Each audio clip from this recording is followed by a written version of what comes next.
Hello everyone, how are you doing? This is MD Tech here with another quick tutorial. In today's tutorial, I'm going to show you guys how to resolve if you're coming across a storage space error 0x00000057.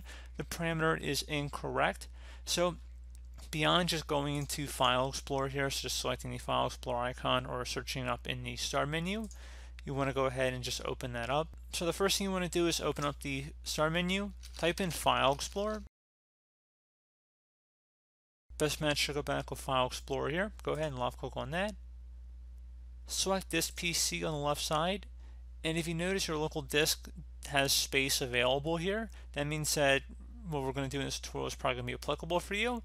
If there is no space in here, I would recommend doing things like a disk cleanup, clearing your downloads folder, as well as running a disk cleanup scan. So just doing a few different things. If you have CCleaner, run a CCleaner scan, clean up some of the junk files in your computer. But if that's not what the problem is, we're going to go ahead and jump into this tutorial, and we're going to start by opening up the Start menu, type in CMD, best match to go back with Command Prompt. You want to right click on that and then select Run as Administrator. If you receive a user account control prompt, select Yes. And now into this elevated command line window, you want to go ahead and type in chkdsk space /F, again exactly as it appears on my screen. So again, chkdsk space /F, hit enter on your keyboard.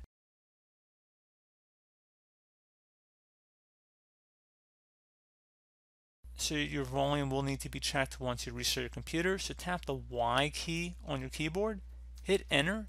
Now you will need to save out of any programs you have open, close out of them as well, restart your computer, and this will take a few minutes to run, so please be patient.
Okay, so it looks like it's just trying to install an update here, so we're just going to skip over that. It shouldn't be relevant to you guys as long as you restart your computer every once in a while and are up to date with your Windows updates. But anyway, once you've restarted, hopefully the issue has been resolved. And as always, thank you guys for watching this brief tutorial. Do hope I was able to help you guys out. And as always, thank you for watching, and I do look forward to catching you all in the next tutorial. Goodbye.